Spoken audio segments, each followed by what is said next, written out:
So I'm reading this book, Gaming the World, How Sports Are Reshaping Global Politics and Culture, by a couple of University of Michigan professors. Sports matter, they write in the first sentence. They hold a singular position among leisure time activities and have an unparalleled impact on the everyday lives of billions of people.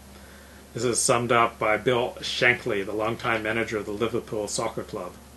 Some people think that football is a matter of life and death. I don't like that attitude.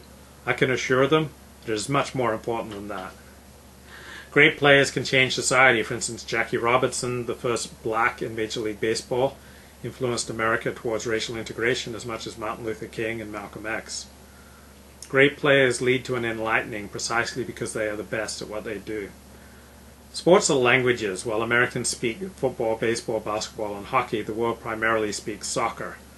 The 2006 World Cup final between France and Italy, for instance, drew approximately 2 billion viewers.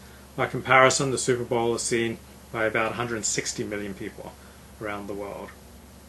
Allegiances to particular teams simultaneously create community and promote a respect for strangers, the universal recognition of individuals independent of their cultural or racial background, citizenship, and heritage. So sports can play a crucial role in shaping more inclusive collective identities. Sports fans, in other words, to translate that into English, care more about the success of their team than they do about the race and religion of their favorite players. At least this is true in the United States. The authors say they've attended hundreds of games in America over the past 50 years and never experienced overt racism or anti-Semitism at any of these events, nor have we witnessed major acts of violence among the spectators beyond the occasional beer-fueled fistfight. By contrast, European soccer stadiums frequently host the worst kind of racist, sexist, anti-Semitic, xenophobic language and behavior. For instance, Jews and immigrants tend to stay away from Italian soccer stadiums because they're not friendly places. I mean, we're talking really hardcore stuff. In Stadio Olimpico in Rome, the fascist Lazio gang once unveiled a 60-foot-long banner displaying their slogan, "Auschwitz is your home, the ovens are your house." In Poland, chants such as "We will do what Hitler did to the Jews" are common at the biggest soccer stadiums. Rivals routinely refer to their opponents as Jewish as a put-down. Favorite Polish put-down after 3 million Polish Jews were murdered in the Holocaust, principally murdered by Germans.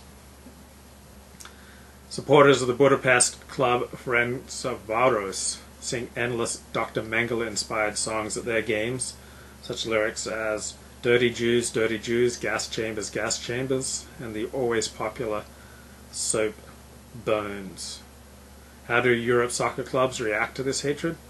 They tend to support their radical hooligans precisely because they view them as their team's most loyal supporters and their most reliable and intimidating 12th men, both at home and on the road. Great line in here that it's a famous line for many decades, that soccer is a gentleman's game played by hooligans. No, soccer is a hooligan game played by a gentleman. Soccer is a gentleman's game played by hooligans.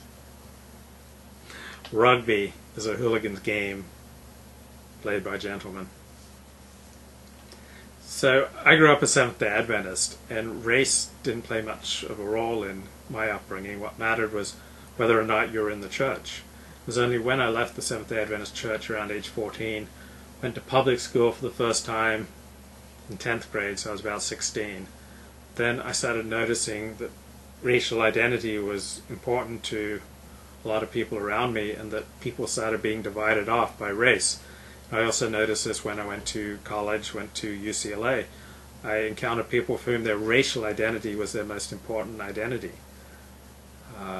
Race became a prism through which many people saw each other, and the only thing that prevented public displays of racial hatred was that our society in America holds that this is completely unacceptable.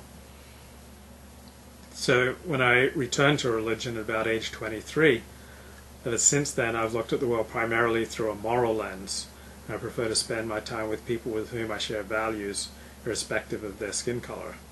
In Europe, by contrast, the overwhelming majority of the population are not active in a religion. Instead, they organize themselves, like my public high school, largely along lines of interest, class, and race.